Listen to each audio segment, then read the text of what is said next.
അന്ന് കാനായിലെ വിവാഹ വീട്ടിൽ വെച്ച് കൽഭരണികളിൽ നിറഞ്ഞു തുളുമ്പിയ പച്ചവെള്ളം വീഞ്ഞാക്കി മാറ്റിയ യേശുനാഥൻ ആ കുടുംബത്തിൽ സ്വർഗീയ ആനന്ദത്തിന്റെ ലഹരി പകർന്നു നൽകി.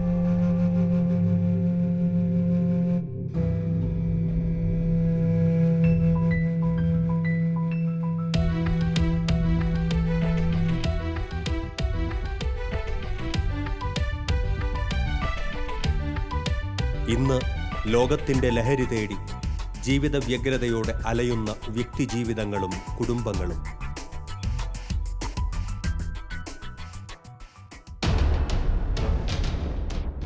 ലഹരിയിൽ മുങ്ങി ജീവിതത്തിന്റെ വർണ്ണങ്ങൾ നഷ്ടപ്പെട്ടു പോയ അനേകം വ്യക്തികൾ.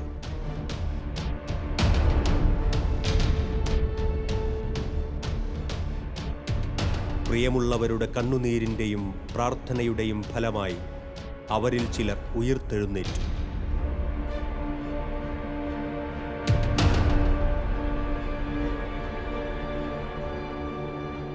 വീണ്ടും വർണ്ണങ്ങൾ വിരിയിച്ച് ആ ജീവിതങ്ങൾ ഇതാ നമ്മുടെ മുൻപിൽ.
എൻ്റെ പേര് ജോർജ് മാത്യു. ഞാനൊരു ഡോക്ടറാണ്, ഒരു ഫിസിഷ്യനാണ്. ഇവിടെ വീടിനടുത്ത് ജോലി ചെയ്യുന്നു.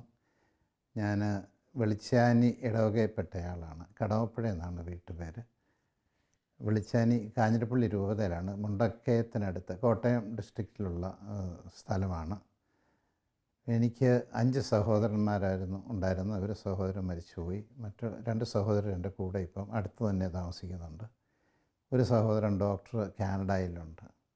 ഒരു സിസ്റ്റർ, ഏറ്റവും മൂത്ത സിസ്റ്റർ ഇപ്പം കോട്ടയം അടുത്ത് അവിടെ പരിപ്പിലാണ് വീട്. രണ്ടാമത്തെ മൂത്ത സഹോദരി മരിച്ചുപോയി.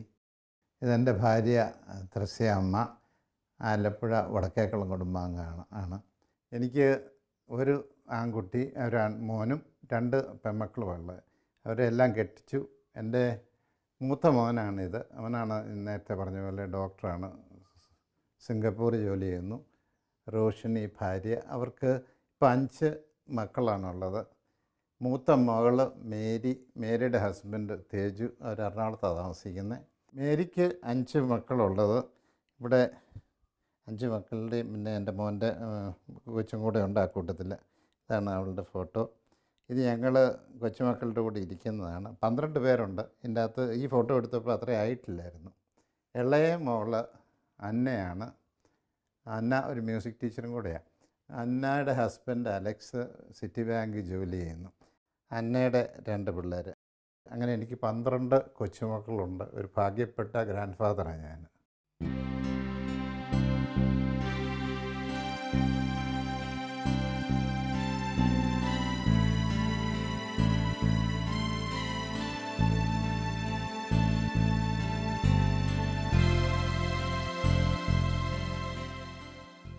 ഞാൻ സിഗരറ്റ് വലി തുടങ്ങിയത് ചെറുപ്രായത്തിൽ തന്നെയാണ്. അപ്പോൾ പ്രത്യേകിച്ച് സ്കൂളിലൊക്കെ ആയിരുന്നപ്പോഴത്തേക്ക് കൂട്ടുകാരുടെ കൂടെ കൂടിയൊക്കെ നടന്ന് ബോർഡിങ്ങിലായിരുന്നു. ഇപ്പോൾ കക്കൂസെ പോകുമ്പോഴൊക്കെ വലിച്ചു. അങ്ങനെ ഒളിച്ചും പാത്തും ഓരോ സിഗരറ്റൊക്കെ വലിച്ചുകൊണ്ടിരുന്നു. അപ്പം അന്ന് ഈ പറഞ്ഞ പോലെ ഒളിച്ചും പാത്തും വലിക്കേണ്ടത്. കോളേജിലായപ്പോഴത്തേക്ക് കുറച്ചുകൂടെ റൂമിലൊക്കെ താമസിക്കാൻ തുടങ്ങിയപ്പോഴത്തേക്ക് കുറച്ചുകൂടെയൊക്കെ സ്വാതന്ത്ര്യമായി. അതിൻ്റെ വലിയുടെ എണ്ണം കൂടി തുടങ്ങി. പിന്നെ മെഡിക്കൽ കോളേജ് വന്നപ്പോഴത്തേക്കാണ് ഒരുതരം ചെയിൻ സ്മോക്കിംഗ് പോലെയായി. വായിക്കാനിരുന്നാൽ ഉടനെ വലി തുടങ്ങും. അപ്പോൾ അന്ന് വേറെ നിയമങ്ങളും ഒന്നും ഇല്ലാത്തതുകൊണ്ട് കുറച്ചുകൂടെ ഫ്രീ ആയിട്ട് വലിക്കാൻ തുടങ്ങി. പിന്നെ ജോലിയിലേക്ക് കയറി പോസ്റ്റ് ഗ്രാജുവേഷൻ ചെന്നപ്പോഴത്തേക്കാണ് ശരിക്കും വലി തുടങ്ങിയത്. അതായത് ഒരു 8 മണിക്ക് ഞാൻ ജോലിയെല്ലാം കഴിഞ്ഞ് ഭക്ഷണം കഴിഞ്ഞ് പഠിക്കാനിരിക്കും. ഒരു 2 മണി രാത്രി വരെ ഇരുന്ന് പഠിക്കുമ്പോൾ ഒരു 10 എത്ര പാക്കറ്റാണ്, ഒരു 5-6 പാക്കറ്റ് വിൽസ് വരെ ഇരുന്നങ്ങ് വലിക്കുമായിരുന്നു. അപ്പം വലിച്ചില്ലെങ്കിൽ പഠിത്തം വരികയില്ല. അങ്ങനെ ഒരു തരം അഡിക്ഷൻ പോലെ ആയിപ്പോയി. ഞാൻ ഓർക്കുന്നുണ്ട്, ഒരു ദിവസം ഇതുപോലെ MDക്ക് പഠിച്ചുകൊണ്ടിരുന്നപ്പോഴത്തേക്ക് സിഗരറ്റ് തീർന്നു പോയി. ഒരു 10 മണി രാത്രി ആയപ്പോഴത്തേക്ക് സിഗരറ്റ് തീർന്നു പോയി. കടകളെല്ലാം അടച്ചു. എന്നിട്ട് ഇതിൻ്റെ ബുദ്ധിമുട്ട് വന്നപ്പോഴത്തേക്ക് അവിടെ അടുത്തുള്ള ഒരു കടക്കാരനൊരു കിളവന്, ഒരു വൃദ്ധനായ ഒരു മനുഷ്യൻ കട നടത്തുന്നുണ്ടായിരുന്നു. അപ്പോൾ ആ കട ഞാൻ അവിടെ ചെന്ന് മുട്ടി പാപ്പാജി എന്നും പറഞ്ഞ് അങ്ങേരെ വിളിച്ച് എഴുന്നേൽപ്പിച്ച് സിഗരറ്റ് മേടിച്ച് കഴിഞ്ഞിട്ടാണ് പിന്നെ എനിക്ക് പഠിക്കാൻ പറ്റിയത്. അപ്പോൾ അതുവരെ ശരിക്കും എൻ്റെ ഒരു അടിമത്തത്തിലേക്ക് വന്നു കഴിഞ്ഞു. പിന്നെ ഈ പറഞ്ഞ പോലെ ജീവിതത്തിലേക്ക് വന്നപ്പോൾ ഒരു ഡോക്ടർ എന്ന നിലയ്ക്കായി ഇരുന്നപ്പോഴും പേഷ്യൻസിനെ നോക്കുന്ന സമയത്തുമൊക്കെ ഈ സിഗരറ്റ് വലിച്ചുകൊണ്ട് തന്നെ നോക്കുന്ന ഇത് വന്നു. അപ്പോൾ അതിൻ്റെ ഒരു ദുർസാക്ഷ്യമായിട്ടൊക്കെ ആ കാലഘട്ടത്തിൽ തോന്നിയിട്ടേ ഇല്ല. ആരെങ്കിലും ഡോക്ടറും വലിക്കുന്നുണ്ടോയെന്ന് ചോദിച്ചാൽ ഞാൻ പറയും, എനിക്ക് ഹാർട്ട് അറ്റാക്ക് ഇല്ലല്ലോ, അതുകൊണ്ട് എനിക്ക് വലിക്കാൻ സാധിക്കും, നിങ്ങൾ വലിക്കരുത്. ഇങ്ങനെ ഉള്ള ഒരു ശീലത്തിലേക്കാണ് ഞാൻ വന്നത്.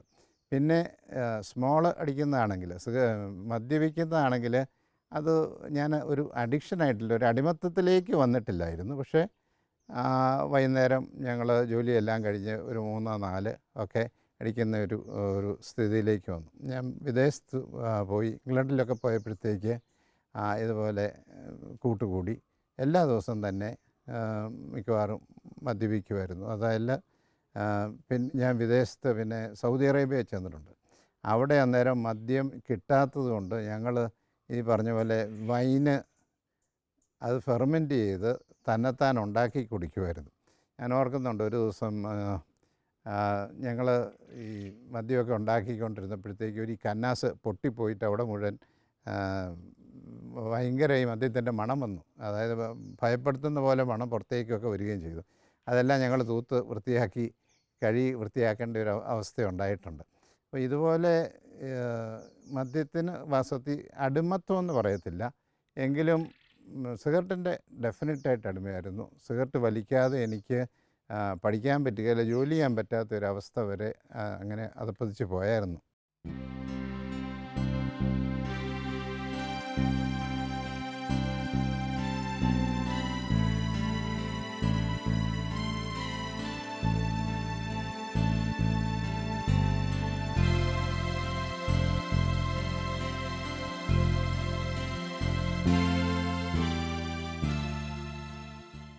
ഞാൻ വിവാഹം കഴിച്ചത് MDക്ക് പഠിച്ചുകൊണ്ടിരുന്നപ്പോഴാണ്. അപ്പോൾ പഠിച്ചുകൊണ്ടിരുന്നപ്പോൾ തന്നെ ഞാൻ ഒരു വീടെടുത്ത് വീട്ടുകാരത്തി ഇവിടുന്ന് ഞാൻ പഠിക്കുന്ന സ്ഥലത്തേക്ക് കൊണ്ടുവന്നു. അപ്പം അന്നത്തെ കാലഘട്ടത്തിൽ ഈ വലിക്കുകയും ഒരല്പം സ്മോൾ അടിക്കുകയും ചെയ്യുന്നത് ഒരു നിഷിദ്ധമായിട്ട് തോന്നിയിരുന്നില്ല. ഒരു സൊസൈറ്റിയിൽ അംഗീകരിക്കപ്പെടുന്ന ഒരു വസ്തുതയായിരുന്നു. ഞാൻ നേരത്തെ പറഞ്ഞ പോലെ 2 മണി തൊട്ട് 8 മണി വരെയുള്ള ഈ പഠിത്തത്തിൻ്റെ സമയത്ത് മുഴുവൻ വലിച്ചുകൊണ്ടിരിക്കുമ്പം പുള്ളിക്കാരത്തി കട്ടൻ കാപ്പിയും കൊണ്ടുത്തരും, സിഗരറ്റും കൊണ്ടുത്തരും. ഇങ്ങനെ ആ ഒരു രീതിയിലായിരുന്നു 2 കൊല്ലം ഞാൻ പഠിച്ചുകൊണ്ടിരുന്നപ്പോഴും. അപ്പോൾ അത് എൻ്റെ ആ വലിയിലുള്ള അഡിക്ഷനെ സ്ഥിരപ്പെടുത്തുന്ന ഒരു കാലഘട്ടമായിരുന്നത്. അന്നിത് മാറ്റണമെന്നോ തെറ്റാണെന്നോ ഒന്നും ഒരു ബോധ്യം എനിക്കുണ്ടായിരുന്നില്ല. അത് മുഴുവൻ പിന്നെ ഒരു കാലഘട്ടത്തിൽ ഞാനിത് കഴിഞ്ഞ് ജോലിക്ക് ചെന്ന് ഞാൻ ഇംഗ്ലണ്ടിൽ ജോലിക്ക് പോയി പഠിക്കാനായിട്ട് പോയ സമയത്ത് അവിടെ എൻ്റെ 3 മക്കളുണ്ടായിരുന്നു. അപ്പോൾ ഞാൻ ഈ മക്കളുടെ സ്വഭാവത്തിൽ, രൂപീകരണത്തിൽ എൻ്റെ ഈ വലിയ ഈ മദ്യപാനവും മദ്യപാനം ചെറുതായിട്ടുള്ളതാണെങ്കിലും അവരെ സ്വാധീനിക്കുമെന്ന് എനിക്കൊരു കുറ്റബോധം ഉണ്ടായിരുന്നു. കാരണം എൻ്റെ മാതാപിതാക്കന്മാരിൽ നിന്ന് ഇതുപോലൊരു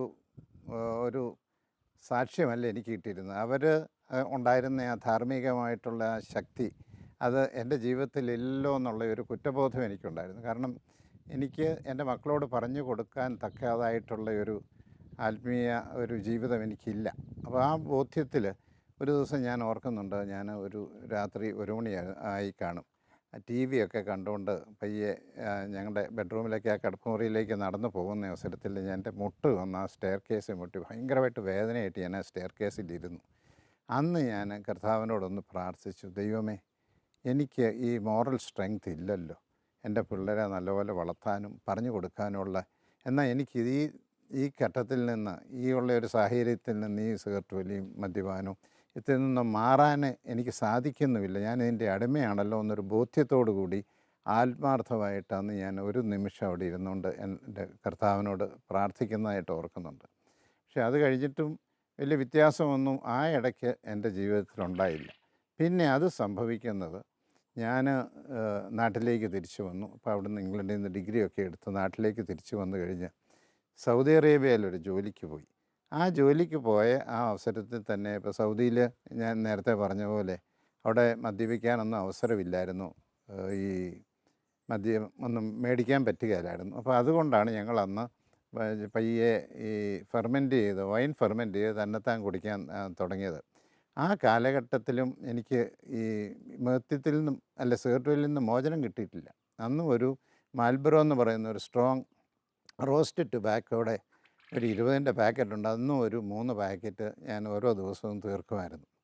അപ്പോൾ ഇതായിരുന്നു എൻ്റെ ജീവിത ചര്യ.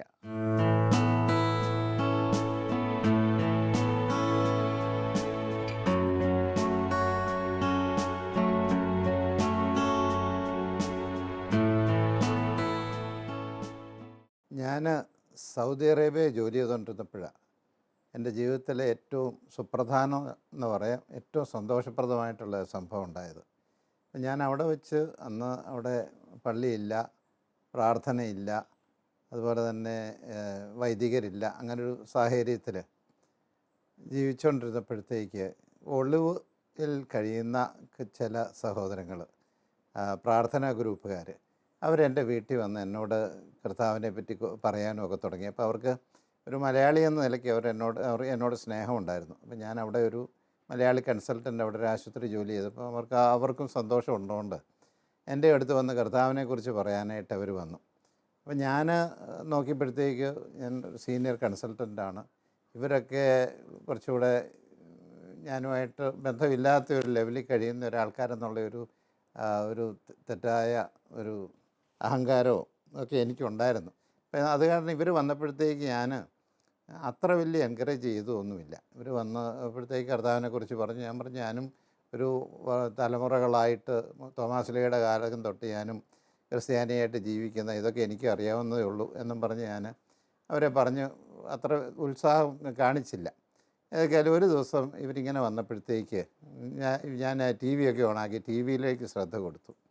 അപ്പോൾ എൻ്റെ ഭാര്യ എന്നോട് പറഞ്ഞു, നമ്മൾ ഏതൊക്കെയാലും ഇവിടെ പള്ളിയിലും പോകുന്നില്ല, ഇവിടെ നമുക്ക് പ്രാർത്ഥനയില്ല, ഇങ്ങനെയൊരു കാലഘട്ടത്തിൽ ഈശോയെക്കുറിച്ചല്ലേ ആ പാവങ്ങൾ പറയാൻ വന്നേ. അപ്പം അങ്ങനെ എന്നോട് പറഞ്ഞപ്പോഴത്തേക്ക് എനിക്കൊരു കുറ്റബോധം പോലെ തോന്നി, ഒരു പാവബോധം തോന്നി. കാരണം പാവങ്ങൾ ഈശോയെക്കുറിച്ച് പറയാൻ വന്നപ്പോൾ എൻ്റെ അഹങ്കാരം കൊണ്ട് ഞാൻ അവരെ സ്വീകരിച്ചില്ലല്ലോ എന്നൊരു ദുഃഖം എനിക്ക് തോന്നിയപ്പോഴത്തേക്ക് പിന്നീട് അവർ വന്നപ്പോൾ ഞാൻ പറഞ്ഞു, ഞാൻ നിങ്ങളുടെ പ്രാർത്ഥനയ്ക്ക് വരാം. അങ്ങനെ വന്നപ്പോഴത്തേക്ക് അവരെന്നോട് പറഞ്ഞു, സഹോദരൻ യേശുവിനെ കർത്താവായി അംഗീകരിച്ചിട്ടുണ്ടോ? അതായത് ഞാൻ പറഞ്ഞു, കർത്താവല്ലേ, പിന്നെ ഈശോ കർത്താവാണല്ലോ, ഞങ്ങളിപ്പം കർത്താവായിട്ടല്ലേ അംഗീകരിക്കുന്നത് എന്ന് പറഞ്ഞപ്പോഴത്തേക്ക് പറഞ്ഞു, കർത്താവ് എന്നുള്ളതിൻ്റെ അർത്ഥം അതല്ല എന്നുള്ളത് എനിക്ക് മനസ്സിലാക്കി തന്നു. കർത്താവ് എന്നുള്ളതിൻ്റെ അർത്ഥം നമ്മളുടെ ജീവിതത്തിൻ്റെ ഉടമസ്ഥനും അവകാശിയും എല്ലാത്തിൻ്റെയും ഉടമസ്ഥനാണ്. അതായത് സഹോദരൻ്റെ ഇപ്പോഴത്തെ ഈ നിലയും വിലയും ഈ ജോലിയും ഈ പ്രൊഫഷനും അതുപോലെ തന്നെ ധനത്തിനും എല്ലാത്തിൻ്റെയും ഉടമസ്ഥൻ എന്നുള്ള ആ നിലയിൽ യേശുവിനെ സ്വീകരിച്ചാൽ യേശു കർത്താവ് ആകുള്ളൂ. അത് കഴിഞ്ഞ് അവർ ഒരു പ്രാർത്ഥനാ ഗ്രൂപ്പ് വെച്ച് എന്നോട് പറഞ്ഞു, റോമാ ലേഖനം 10-ാം അധ്യായം 9-ാമത്തെ വാക്യത്തിൽ, ആകയാൽ യേശു കർത്താവാണ് എന്ന് നീ അധരം കൊണ്ട് ഏറ്റുപറയുകയും അവൻ മരിച്ചവരിൽ നിന്ന് പിതാവ് അവനെ ഉയർപ്പിച്ചു എന്ന് ഹൃദയത്തിൽ വിശ്വസിക്കുകയും ചെയ്താൽ നീ രക്ഷ പ്രാപിക്കും. അപ്പോൾ അത് വെച്ചുകൊണ്ട് യേശുവിനെ കർത്താവായി സ്വീകരിക്കാവോ എന്നവർ ചാലഞ്ച് ചെയ്തു. അപ്പോൾ ഞാനിരുന്ന് ആലോചിച്ചപ്പോഴത്തേക്ക് എൻ്റെ വിദ്യാഭ്യാസത്തിൻ്റെയും എനിക്ക് കിട്ടിയിരിക്കുന്ന സ്ഥാനത്തിൻ്റെയും ധനത്തിൻ്റെ എല്ലാ ഉടമസ്ഥാവകാശം അത്ര വിട്ടുകൊടുക്കാൻ അത്ര എളുപ്പമായിരുന്നില്ല. എന്നാലും ഞാനിരുന്ന് ആലോചിച്ച്, ഞാനും ഭാര്യയും കൂടെ ആലോചിച്ച് കഴിഞ്ഞപ്പോഴത്തേക്ക് സത്യത്തിൽ അതല്ലേ, ദൈവം തരാത്തത് നമുക്കൊന്നുമില്ലല്ലോ. അപ്പോൾ ഇങ്ങനെ ഇരുന്ന് ആലോചിച്ച് കഴിഞ്ഞപ്പോഴത്തേക്ക് ശരിയാ. അന്നേരം ഭാര്യ എന്നോട് പറഞ്ഞു, ഇപ്പോൾ ഒരു ഹാർട്ട് അറ്റാക്ക് വന്നാൽ തീർന്നില്ലേ, അല്ലേ, നമ്മൾ എല്ലാം തീർന്നില്ലേ, അപ്പോൾ എല്ലാം കർത്താവിനെ ഇല്ലാതെ നമുക്കൊന്നും സാധിക്കുകയില്ലല്ലോ എന്നൊരു ബോധ്യത്തിലേക്ക് വന്നപ്പോഴത്തേക്ക് ഞങ്ങൾ അവരോട് പറഞ്ഞു, ശരിയാണ്, നിങ്ങളെപ്പോലെ തന്നെ ഞാനും യേശുവിനെ എൻ്റെ ജീവിതത്തിൻ്റെ നാഥനും കർത്താവുമായിട്ട് സ്വീകരിക്കാം എന്ന് പറഞ്ഞ് ഒരു പ്രാർത്ഥനാ ഗ്രൂപ്പിൽ ചെന്ന് യേശുവിനെ കർത്താവായിട്ട് അവരുടെ മുമ്പാകെ ഏറ്റുപറഞ്ഞു. സഭയുടെ മുമ്പാകെ ഏറ്റുപറയുകയും അത് കഴിഞ്ഞ് ഞങ്ങൾ ആ പ്രാർത്ഥന കഴിഞ്ഞ് തിരിച്ചു വന്നപ്പോഴത്തേക്ക് അന്ന് തന്നെ എൻ്റെ ജീവിതത്തിലൊരു വലിയ വ്യതിയാനം തുടങ്ങി. എൻ്റെ ദേഹത്തൂടെ ഒരുതരം ഇലക്ട്രിക് കറണ്ട് പാസ് ചെയ്യുന്ന പോലെ തോന്നി.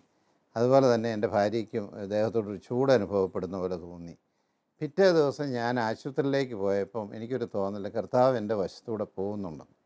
അപ്പോൾ അന്ന് ഞാൻ ആശുപത്രിയിൽ ചെന്ന് കഴിഞ്ഞിട്ട് സാധാരണഗതിയിലെ സിസ്റ്റർമാരോട് ചോദിക്കുന്ന പോലെ ഒരു ഗുളിക തരാമോ, തലവേദനയുടെ ഒരു ഗുളിക എടുത്ത് തരാൻ പറഞ്ഞപ്പോൾ ആ ഗുളിക എൻ്റെ കൈ വെച്ച് കഴിഞ്ഞിട്ട് ഞാനും പറഞ്ഞു, ഇത് ഞാൻ അവകാശപ്പെട്ടതല്ലല്ലോ, ഇത് ഞാൻ തെറ്റാണല്ലോ അങ്ങനെ വെറുതെ കണക്കെഴുതാതെ ആ ഗുളിക എടുക്കുന്നത്. അങ്ങനെ ഒരു പാപബോധം എനിക്ക് ഉണ്ടായി തുടങ്ങി.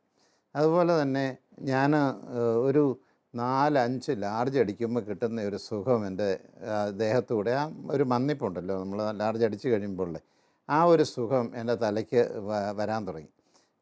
സിഗരറ്റ്, ഞാൻ ആ സിഗരറ്റ് വലിക്കാനായിട്ട്, ഞാൻ നേരത്തെ പറഞ്ഞല്ലോ ഞാൻ 60 സിഗരറ്റ് മാൽബറോ വലിക്കുമായിരുന്നു.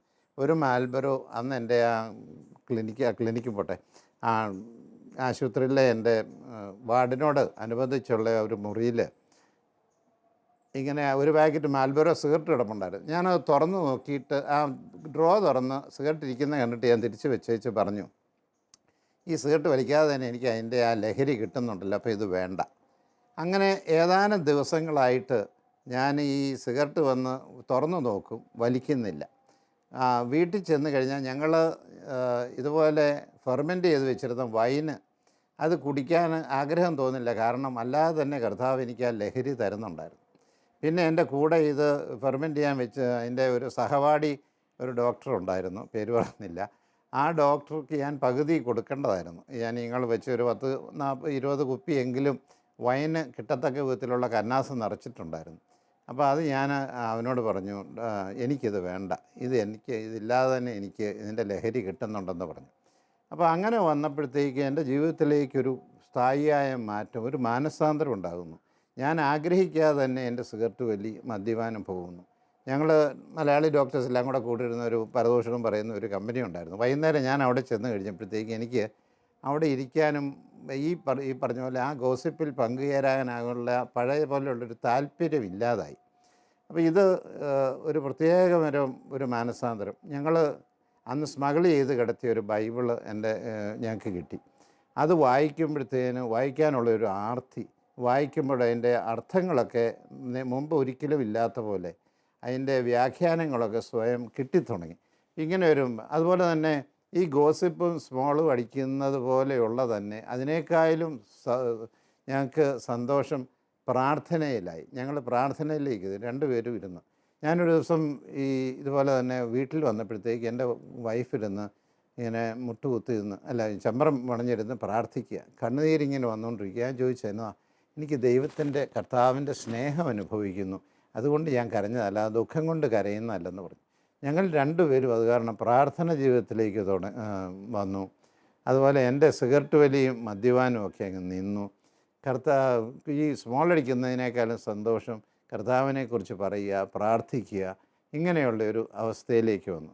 സത്യം പറയുകയാണെങ്കിൽ ആത്മീയമായിട്ടൊരു വീണ്ടും ജനനത്തിൻ്റെ, അതായത് ലൗകികമായിട്ടുള്ള ഒരു രീതിയിൽ നിന്ന് ആത്മീയമായിട്ടുള്ള ഒരു മാറ്റം സംഭവിക്കുന്നു. അതായത് വീണ്ടും ജനിക്കുക. നീ പരിശുദ്ധാത്മാവിനും ജലത്താലും വീണ്ടും ജനിക്കുന്നില്ലെങ്കിൽ എന്ന് പറയുന്ന പോലെ യഥാർത്ഥത്തിലൊരു വീണ്ടും ജനനത്തിൻ്റെ ഒരു അവസ്ഥയിലേക്ക് ഞാൻ വരികയായിരുന്നു അവിടെ വെച്ച്.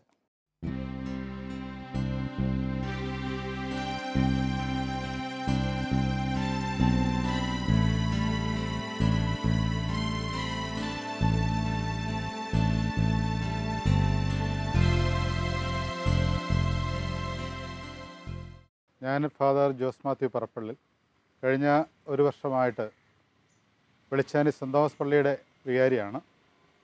എനിക്ക് ഡോക്ടർ ജോർജ് മാത്യു കടമപ്പുഴയെ കഴിഞ്ഞ ഒരു വർഷമായിട്ട് അടുത്തറിയാം. അദ്ദേഹം എല്ലാ ദിവസവും പരിശുദ്ധ കുർബാനയിൽ സംബന്ധിക്കുകയും കുദാശകൾ സ്വീകരിക്കുകയും ചെയ്യുന്ന ആളാണ്.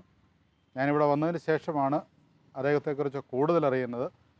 അദ്ദേഹം സഭയുടെ പ്രബോധനങ്ങളെല്ലാം നന്നായിട്ട് പഠിക്കുകയും മാർപ്പാപ്പമാരുടെ ചാക്രിക ലേഖനങ്ങൾ പഠന വിഷയമാക്കുകയും സഭയുടെ പ്രബോധനങ്ങളോടെല്ലാം വലിയ താല്പര്യം പ്രകടിപ്പിക്കുകയും ചെയ്യുന്ന ഒരാളായിട്ട് കണ്ടപ്പോൾ ഞാൻ കൂടുതൽ അദ്ദേഹത്തെ ശ്രദ്ധിച്ചു.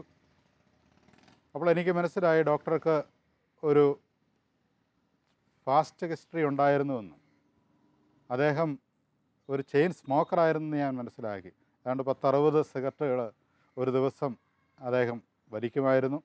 പിന്നെ പ്രൊഫഷൻ്റെ ഭാഗമായിട്ട് ബന്ധപ്പെട്ടുകൊണ്ട് അല്പസ്വല്പം മദ്യപാനവും അദ്ദേഹത്തിൻ്റെ ജീവിതത്തിലുണ്ടായിരുന്നു. പക്ഷേ ഇപ്പോൾ അതിൽ നിന്നെല്ലാം പൂർണ്ണമായിട്ടും മാറി വളരെ നല്ല ജീവിതം നയിക്കുവാനായിട്ട് അദ്ദേഹം പരിശ്രമിക്കുന്നു. പല ധ്യാന സെൻ്ററുകളിലും പല സ്ഥലങ്ങളിലും പോയി ക്ലാസ് എടുക്കുവാനും മറ്റുള്ളവരെ വേണ്ടവിധം സഹായിക്കുവാനും ഒക്കെ അദ്ദേഹം നന്നായിട്ട് ശ്രദ്ധിക്കുന്നുണ്ട്. അതുമാത്രമല്ല, ഈ ഇടവകയുടെ പ്രവർത്തനങ്ങളുമായിട്ട് ബന്ധപ്പെട്ടുകൊണ്ട് വളരെ നല്ല ശുശ്രൂഷയാണ് അദ്ദേഹം നിർവഹിച്ചുകൊണ്ടിരിക്കുന്നത്. ഇവിടുത്തെ പിതൃവേദിയുടെ പ്രസിഡൻ്റാണ്. അതോടൊപ്പം തന്നെ കുടുംബ കൂട്ടായ്മയുടെയും പാസ്റ്റർ കൗൺസിലിൻ്റെയും ഒക്കെ അംഗമായിട്ട് വളരെ സജീവമായിട്ട് പ്രവർത്തിക്കുന്നു. കുടുംബ കൂട്ടായ്മയുടെ ലീഡറാണ്. അങ്ങനെ ഇടവകയുടെ ആത്മീയ ഭൗതികമായിട്ടുള്ള എല്ലാ കാര്യങ്ങളിലും ഡോക്ടർ വളരെ സ്തുത്യർഹമായിട്ടുള്ള ശുശ്രൂഷ ചെയ്യുന്നു. ഇന്ന് ഒരു നല്ല ഒരു സാക്ഷി ജീവിതം നയിക്കുന്നു എന്ന് പറയുന്നതിൽ എനിക്ക് സന്തോഷമുണ്ട്. ഈ ഇടവകയുടെ എല്ലാ മേഖലകളിലും അദ്ദേഹത്തിൻ്റെ വലിയ കോൺട്രിബ്യൂഷനുണ്ട്.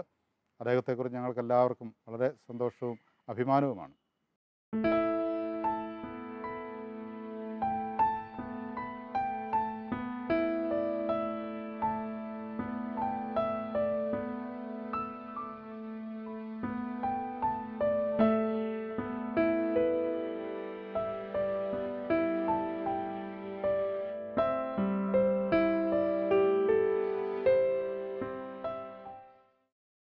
യേശുവിനെ കർത്താവായി സ്വീകരിച്ച് ഒരു മാനസാന്തര അനുഭവത്തിലേക്ക് വന്നു കഴിഞ്ഞപ്പോഴത്തേക്ക് നേരത്തെ പറഞ്ഞ പോലെ സിഗരറ്റ് വലി അല്ലെ ചെറുതായിട്ടുള്ള സ്മോളടിയൊക്കെ മാറിക്കഴിഞ്ഞപ്പോഴത്തേക്ക് ബാക്കിയുള്ള എല്ലാ മേഖലകളിലും ജീവിതത്തിന് വളരെ സന്തോഷം അനുഭവപ്പെടാൻ തുടങ്ങി. സമൂലമായിട്ടുള്ളൊരു പരിവർത്തനം ഞങ്ങളുടെ രണ്ടുപേരുടെയും ജീവിതത്തിലുണ്ടായത്. ഒത്തിരി അനുഗ്രഹം എന്ന് പറഞ്ഞാൽ, ഞങ്ങൾ ഈ സ്വീകരിക്കുന്നതിന് മുമ്പ് ഒരു പ്രവചനം ഉണ്ടായിരുന്നു. ഇന്ന് നീ എന്നെ സ്വീകരിക്കുകയാണെങ്കിൽ നിന്നെ ഞാൻ അനുഗ്രഹിക്കും, തലമുറകളെ അനുഗ്രഹിക്കും എന്ന് പറഞ്ഞായിരുന്നു. അപ്പോൾ അത് എന്തോ അത് എൻ്റെ മനസ്സിലിരിപ്പുണ്ടായിരുന്നു. അപ്പോൾ ഞാൻ എൻ്റെ കുട്ടികളെ എല്ലാം ഓർക്കുമായിരുന്നു ഇങ്ങനെ യേശുവിൻ്റെ കർത്താവായി സ്വീകരിക്കുന്ന ആ തീരുമാനം എടുക്കുന്നതിന് മുമ്പ്. അത് വ്യക്തമായിട്ട് ഞങ്ങൾക്കറിയാം. അതിന് ശേഷം പിള്ളേരിൽ മക്കളിൽ വലിയ സ്ഥായിയായ വ്യതിയാനങ്ങളുണ്ട്. അവർ പഠിത്തത്തിൽ എല്ലാം ഷൈൻ ചെയ്യാൻ തുടങ്ങി എല്ലാവരും. അതുപോലെ അവരുടെ സ്വഭാവത്തിലും വലിയ വ്യത്യാസം വന്നു തുടങ്ങി. അപ്പം ഞങ്ങൾ അതൊരു പ്രധാന ഒരു കാര്യമായിട്ട് ഞാൻ എടുത്തു പറയുക. കാരണം അത് എന്നെ സ്പർശിച്ച ഒരു സംഗതിയാണ്. എല്ലാവരുടെയും കുടുംബങ്ങളിൽ ഈ അനുഗ്രഹം തീർച്ചയായിട്ടും കിട്ടുമെന്ന് എനിക്കറിയാം. അങ്ങനെ ഇരുന്നപ്പോഴെനിക്കൊരു ഭാഗ്യം ലഭിച്ചു. ഞാൻ അവിടുത്തെ ജോലി രാജിവെച്ച് ഇവിടെ തിരിച്ച് കേരളത്തിലേക്ക് വന്നു. ചെത്തിപ്പുഴ ആശുപത്രിയിലൊരു കൺസൾട്ടൻ്റായിട്ട് ചെറിയ ശമ്പളത്തിൽ ജോലിക്ക് കയറി. പക്ഷേ ആ സമയത്താണ് നായിക്കമ്പറമ്പിലച്ഛൻ്റെ ഒരു ടീം ചങ്ങനാശ്ശേരി ധ്യാനിപ്പിക്കാൻ വന്നപ്പോൾ എന്നെ സാക്ഷ്യം പറയാനായിട്ട് വിളിച്ചു. അപ്പം ആദ്യം SB കോളേജിലായിരുന്നു. അവരുടെ സ്റ്റുഡൻസിനോടൊരു സാക്ഷ്യം പറഞ്ഞു. അത് അന്ന് ചെറുവള്ളി അച്ഛൻ എൻ്റെ ശ്രദ്ധയിൽപ്പെട്ടു. അത് കഴിഞ്ഞ് പോട്ടെ ആശ്രമത്തിലേക്ക് ഒരുപാട് തവണ എന്നെ സാക്ഷ്യം പറയാനായിട്ട് വിളിച്ചു. അത് കഴിഞ്ഞ് പിന്നെ മഞ്ഞാക്കലച്ഛൻ്റെ കൂടെ ഞാൻ കാരിസ് ഭവനിൽ വർഷങ്ങൾ സാക്ഷ്യം പറയുകയും വചനം പ്രഘോഷിക്കുകയൊക്കെ ചെയ്യാനായിട്ടുള്ള ഭാഗ്യം ലഭിച്ചു. അപ്പം അതിനുപരിയായിട്ട് എനിക്ക് കിട്ടിയ ഭാഗ്യം എന്ന് പറഞ്ഞാൽ ആശുപത്രി ജോലി ചെയ്തുകൊണ്ടിരുന്നപ്പോൾ എൻ്റെ പേഷ്യൻസായിട്ട് വന്ന് ഒരുപാട് പേരോട് ധ്യാനത്തിൽ പറഞ്ഞു വിടാനായിട്ട് സാധിച്ചു. അതുപോലെ തന്നെ ഈ കർത്താവിനെക്കുറിച്ച് പറയുവാനും എൻ്റെക്ക് കിട്ടിയ അനുഭവം അവർക്ക് കിട്ടുവാനുള്ള ഒരു അവസരം ഉണ്ടാക്കി കൊടുക്കുകയും ചെയ്തു. ആ കൂട്ടത്തിൽ പല ഡോക്ടേഴ്സും ഉണ്ട്. എൻ്റെ കൂടെ ജോലി ചെയ്തുകൊണ്ടിരുന്ന വേറൊരു ഫിസിഷ്യനും കുടുംബമൊക്കെ അവർ അത് കഴിഞ്ഞ് കർത്താവിലേക്ക് വന്നു വളരെ ഉയർന്ന ഒരു ആത്മീയതയിലേക്ക് വരുവാൻ സാധിച്ചു. എൻ്റെ വീട്ടിലാണേലും എൻ്റെ ജ്യേഷ്ഠ സഹോദരനുമൊക്കെ ഇതുപോലെ തന്നെ ധ്യാനത്തിൽ പോയി അദ്ദേഹം ഒരു വലിയ പ്രീച്ചറായിട്ട് തീർന്നു. ഞങ്ങളുടെ മാനസാന്തരത്തിന് ശേഷം സൗദിയിൽ നിന്ന് തിരിച്ച് നാട്ടിലോട്ട് പോകുന്ന കുറേ കൊല്ലം കഴിഞ്ഞിട്ട് പിന്നെയും സൗദിയിലോട്ട് ഡോക്ടറിന് ജോലി കിട്ടി. അങ്ങോട്ട് പോയി അൽനമാസിൽ പോയി ജോലി ഉണ്ടായിരുന്നു. അവിടെ വെച്ച് അവിടെ നേഴ്സ് ഹോസ്റ്റലിൽ ചെറിയൊരു പ്രാർത്ഥനാ ഗ്രൂപ്പ് ഉണ്ടായിരുന്നു. അവർ അതോറിറ്റീസൊന്നും അറിയാതെ ഒളിവിലും പാത്തും അവിടെ പ്രാർത്ഥിക്കാനൊന്നും സൗകര്യം ഇല്ലാത്ത കാരണം ഒരു മുറിയിൽ എല്ലാവരും കൂടി ഒരുമിച്ച് കൂടി പ്രാർത്ഥിക്കുമായിരുന്നു. നാനാജാതി മതസ്ഥർ അവരവിടെ ഉണ്ടായിരുന്നു. അവിടെ പോയി വചനം പറയുവാനും എനിക്ക് കിട്ടിയ ബോധ്യം എല്ലാവരോട് പറഞ്ഞ് മനസ്സിലാക്കുവാനും പ്രാർത്ഥന അവരെ സഹായിക്കാനും എല്ലാം ഒത്തിരി എനിക്ക് സാധിച്ചു. ഈശോകൃപ വന്നു അതിന്. അവർക്ക് ഒത്തിരി മനസ്സാന്തരം, സമാധാനം, സന്തോഷമൊക്കെ അവർക്ക് ലഭിച്ചായിരുന്നു. അങ്ങനെ ഈശോയ്ക്ക് വേണ്ടി ചെറിയ സാക്ഷ്യം വഹിക്കാനായിട്ട് എനിക്ക് സാധിച്ചു. പിന്നെ ഞങ്ങളുടെ കൂടെ ജോലിക്ക് നിൽക്കുന്ന ആൾക്കാരോടും സഹായത്തിന് വരുന്നവരോടും എല്ലാം ഈശോയെക്കുറിച്ച് പറയാൻ എനിക്ക് സാധിച്ചിട്ടുണ്ട്. മദ്യപാനത്തെ സംബന്ധിച്ചിടത്തോളം അല്ലെ സിഗരറ്റ് വലിയെ സംബന്ധിച്ചിടത്തോളം എനിക്ക് കിട്ടിയ ഒരു ബോധ്യം ഇതാ. ഞാൻ പല പ്രാവശ്യം സിഗരറ്റ് വലി നിർത്താനായിട്ട് ശ്രമിച്ചിട്ടുണ്ട്. പക്ഷെ അതിനെക്കൊണ്ട് അത് സാധിച്ചിട്ടില്ല. ഒരു മാസം വരെയൊക്കെ മാക്സിമം പിടിച്ച് നിർത്താൻ സാധിച്ചിട്ടുണ്ട്. എന്നാൽ ഞാൻ മദ്യപാനമോ അല്ല സിഗരറ്റ് വലിയോ നിർത്താൻ ശ്രമിക്കാതെ അത് തന്നെത്താൻ നിന്നുപോയ ഇതാണ് എൻ്റെ ജീവിതത്തിൽ സംഭവിച്ചത്. ഞാൻ യേശുവിനെ നാഥനും കർത്താവുമായി രക്ഷകനുമായി സ്വീകരിച്ച ആ സമയത്ത് എൻ്റെ ജീവിതത്തിലൊരു സമൂലമായ പരിവർത്തനം വന്നപ്പോൾ, അതായത് ഈ സിഗരറ്റ് വലി നിൽക്കുക എന്ന് മാത്രമല്ല, എൻ്റെ ഒരു വീണ്ടും ജന്മത്തിൻ്റെ അനുഭവത്തിലേക്ക് വന്നപ്പോൾ, അതായത് എൻ്റെ സ്വഭാവത്തിലേ മാറ്റം വന്നു. ലോകത്തിന് വേണ്ടി ജീവിച്ചിരുന്ന ഞാൻ കർത്താവിലേക്ക് എൻ്റെ കണ്ണുകൾ തിരിച്ച് ജീവിതം ക്രമപ്പെടുത്തിയപ്പോൾ മദ്യപാനവും പുകവലിയും നിന്ന് പോവുമായിരുന്നു. അല്ലാതെ പ്രത്യേകമായിട്ട് അത് നിർത്താനായിട്ട് ഞാൻ ശ്രമിക്കേണ്ടി വന്നില്ല. അപ്പോൾ അതാണ് ഇപ്പം ബൈബിളിൽ തന്നെ പറഞ്ഞിട്ടുണ്ട്, നിങ്ങൾ ഒരു